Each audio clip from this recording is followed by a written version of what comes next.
Hi, this is Caroline from The Happy Sensitive. In this video, I wanted to chat with you about adrenal fatigue and what the connection is with having narcissistic parents, because there is a connection. Narcissistic people are interested in power. They want power. They want more power. They want even more power. Their solution for everything is, if I just had more power, everything would be okay. This is, in some ways, the essence of narcissism. It's not about love, it's about power.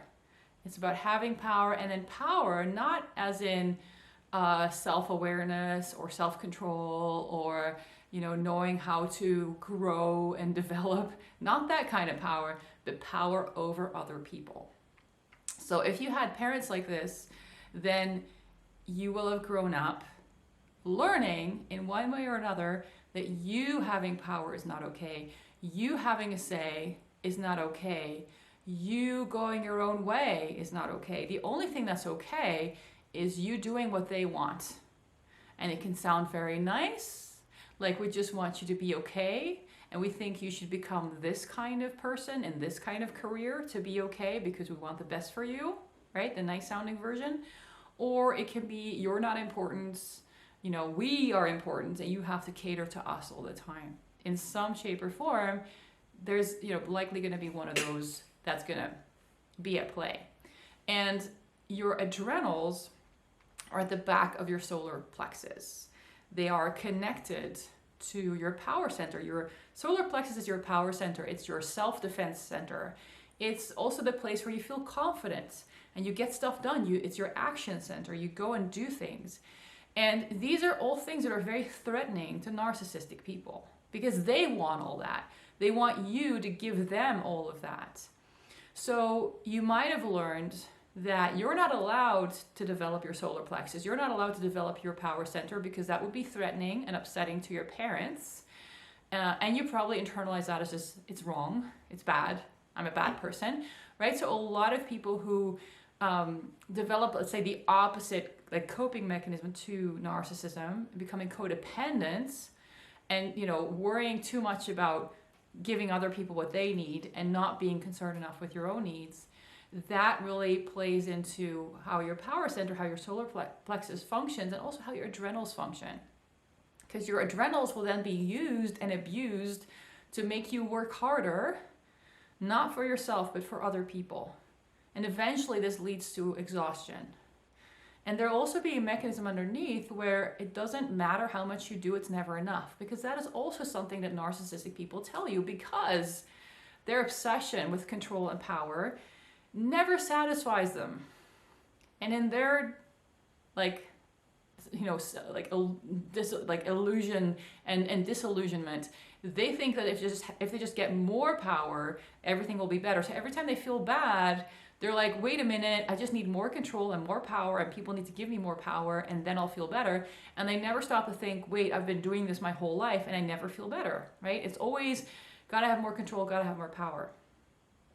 So you will have learned to work endlessly hard and exhaust and deplete your adrenals to survive, to be okay, to be accepted, for a sense of belonging, for a sense of safety. And it's not sustainable in the end, because the adrenals are very capable of pushing you for a bit, but then they need to rest. They need to coast for a while. They need to relax. And if you grew up with narcissistic parents, you never felt safe. It was never safe to just relax, because the moment you relax and you don't have your guard up and you're not paying attention, they can come and lash out at you in some way, right? So you're always on high alert.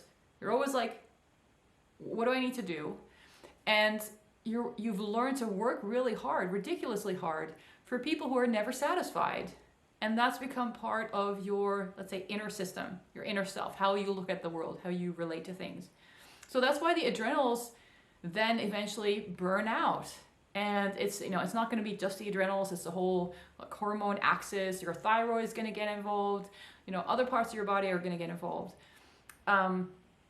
But there is a kind of a root cause here in how you've been raised to relate to the world and relate to other people. You just got to keep pushing, and if you're not able to push more and do more and create more and give more, there's something wrong with you. Well, in fact, there's nothing wrong with you, but that's how you've been conditioned to think if you had a narcissistic parent, because they always put the blame on someone else, right? So if they're feeling bad, it's because you're not up to snuff. You're not doing enough. You're not working hard enough. You're not giving them what they need. That's how they think, right? It's always your fault. So if you internalize that, you're going to feel like, I'm never doing enough. I'm never working hard enough. I'm never giving enough. And you're going to just constantly be working and trying harder and just be exhausting your adrenals. A quick way to get a sense of how your adrenals are doing is just putting your hands on your mid-back. Usually it helps if you kind of twist them around and try to feel into what that area feels like. Spending a little time with that. Does it feel tense? Does it feel cold? Do you not feel anything at all? Or does it feel warm? Does it feel relaxed? This will give you, if you do this regularly, this will give you a sense of the things that freak out and stress out your adrenals and the things that relax and help you heal. Because if you have adrenal fatigue, you need to learn to balance and balance, exertion with rest, alertness with relaxation and letting go and not worrying about what's going to happen. Another reason narcissists will actually encourage you to, in a way, deplete your adrenals is because that'll make you weak. It'll make you dependent.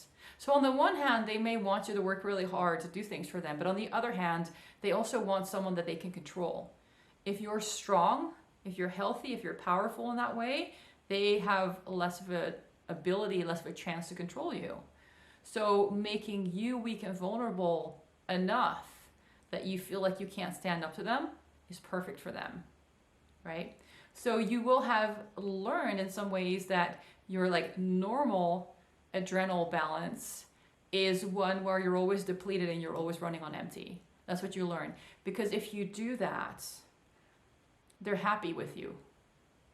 I have some very specific memories of my mother, for example, being very happy with me when I was essentially somewhat exhausted and depressed and just trying to kind of, find myself again. So kind of sitting in a corner, just drawing something. But my state was very exhausted and depleted. This is always when she seemed to love me most, when I was exhausted and depleted and trying to recover. It's like, oh, good girl, right? This is where you have to be. It's interesting to think back to that, if that's something your parents did, if they were always very, very happy with you when you were quiet and tired and kind of giving up and just going with the flow of the household, not making a fuss, not asking for anything, not being, difficult.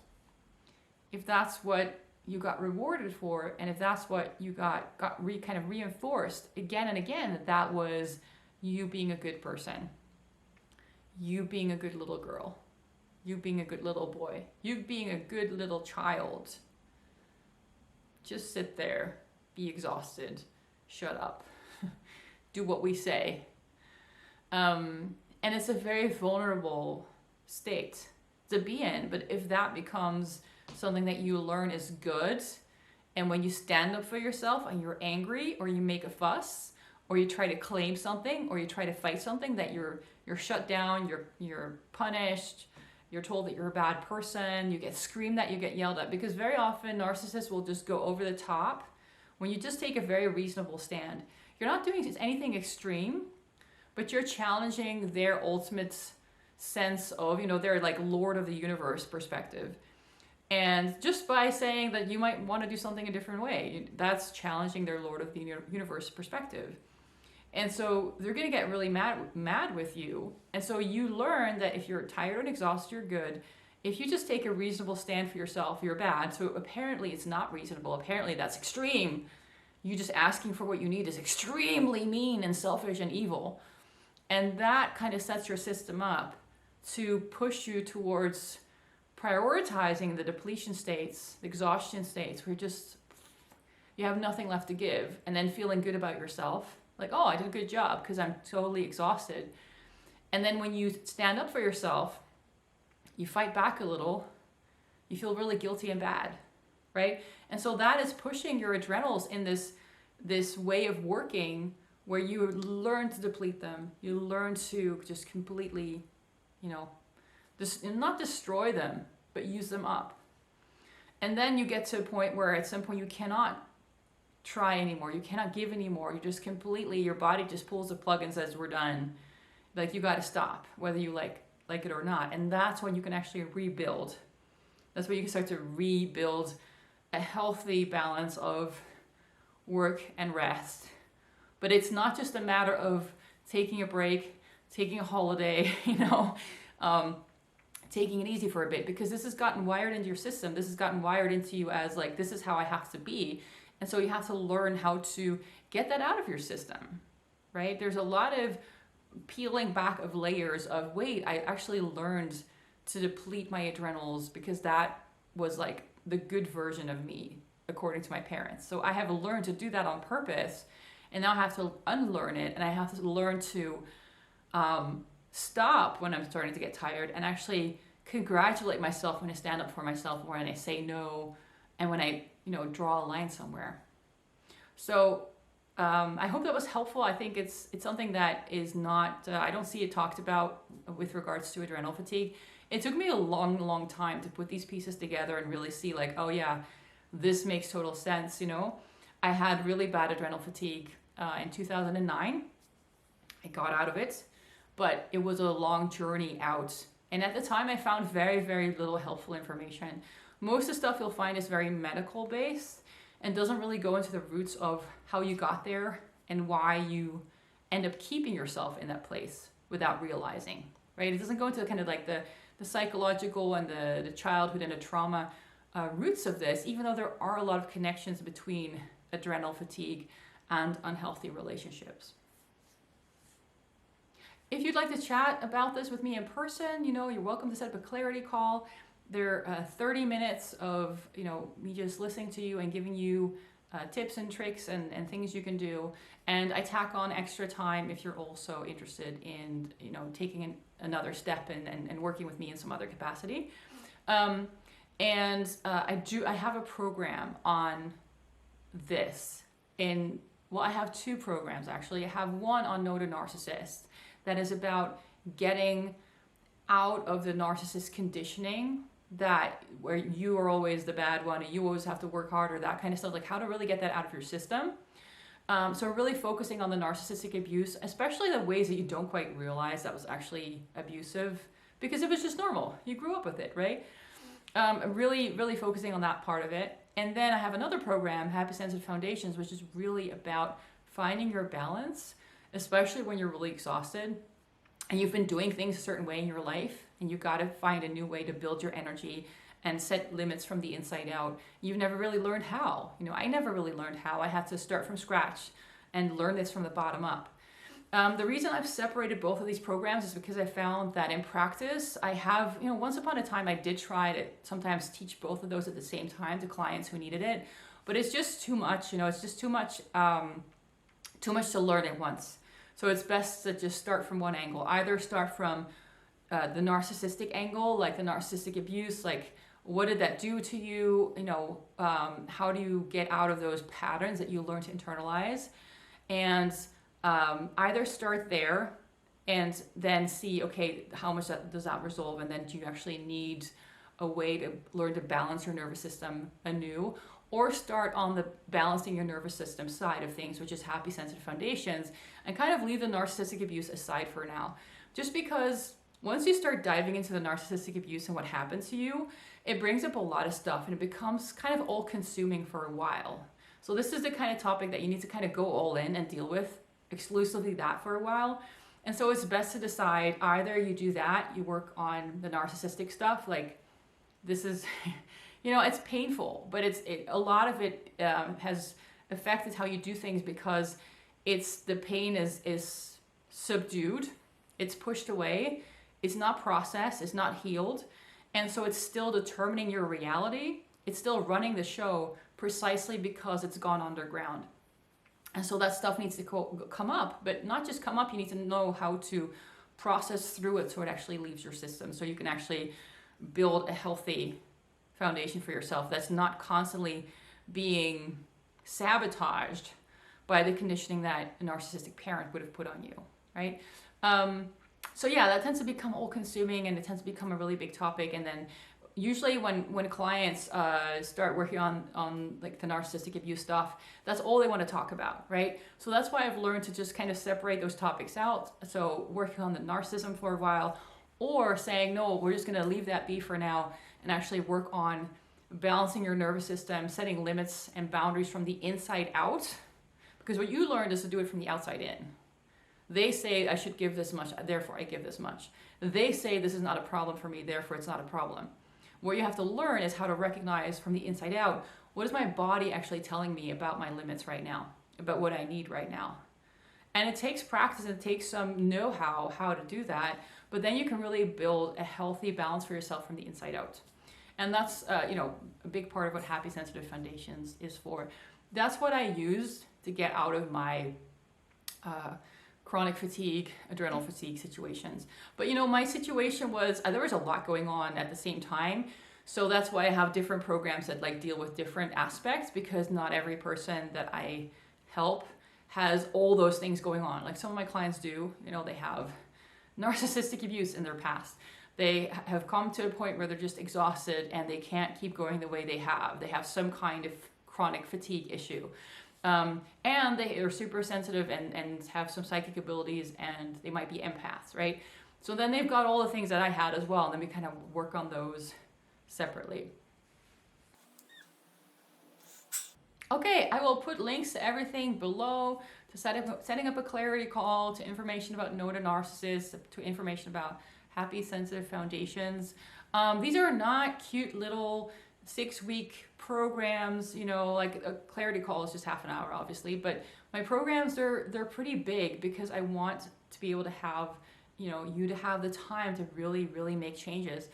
If you take a weekend workshop or you do something in 3 weeks, chances are it's not going to stick, and you're not going to have the time to really have the stuff that really needs dealing with come up, right? So over time, my programs are the length that they are, but just because that's the kind of the time you need to set aside to work on something, to create a long-lasting solution for yourself. Because that's my goal. Like, I want to give my clients something that they can take with them for the rest of their life, that's going to serve them for the rest of their life, and not the kind of solution where they just need to come back to me like for the rest of their life, right? I want you to be able to be independent and say, okay, you know what? Now you've got these tools, now you can do this, now you understand this. I have a teaching background, so yes, I'm a coach, but really I'm looking for what is it that I can teach you so that then you learn it and you can do it on your own, so you're independent. You don't need me for things. Doesn't mean you can ever come back, but I want to teach people how to do things so that you can just live your life from there, and you're not endlessly stuck in, having to get help with certain issues. Because I've really found if you go deep enough, if you're willing to go to the root causes, there's a lot of things you can solve, even things that traditionally are considered insolvable. Where people say, well, you're just going to have to take medication for the rest of your life and whatever. I'm not saying everything can be fixed, but there are a lot of things that most people are just not willing to go deep enough. And if you are willing to go deep enough, you can actually change a lot of things that many people consider that are not possible to change. So that's been my personal goal, because I got to a point in my life where I was so down and out, and so my body was kind of breaking down. It was really scary, and I just kept hearing from people left and right, well, either they were just not believing anything was wrong with me, or they were just like, well, I guess this is going to be the rest of your life. You're just going to be exhausted, and you're going to be on disability, and you're just going to have to do some volunteer work here and there, and that's going to be it. And I was like, oh, hell no, that's not how I want to live. So I was really interested in, like, what do I need to do to get out of this? And I had to go really, really deep. I had to go really deep into certain conditioning in my system, ways I'd been doing things I didn't know. There's a lot I didn't know about how I functioned. I didn't know about, I just found out about high sensitivity. I just found out about empaths. I didn't know what any of it meant. I didn't know what any of it was. There's so much I had to learn about myself and how to really take good care of myself. But I was determined I was going to come out of this better than I went in. I was like, I'm not going to this is not the end of my life, right? So if you've had people tell you that this is it. You know, you're just going to have to live with this for the rest of your life. I mean, I don't know what's going on with you as you're listening to this. I don't, obviously, right? This is a video. But there are a lot of things that can be addressed, that can be made better. It's just that we live in a society where people prefer to take pills. People don't like looking at themselves. People don't like really healing trauma. People like talking about it, but they don't like to really feel through it and do the hard work that's required to truly heal it. So then a lot of people are just like, oh, that's just impossible to fix. Because it really takes something from you. It takes a certain dedication and grit and a willingness to face yourself in ways that many people don't want to. So yeah, I mean, then you're stuck with the pills and just talking about it and just kind of coping. But I'm always interested in what is causing this. Can we heal this at the root, not just manage symptoms? All right, I hope that was helpful. Thanks so much for listening. Links are below, and I hope you have a good day.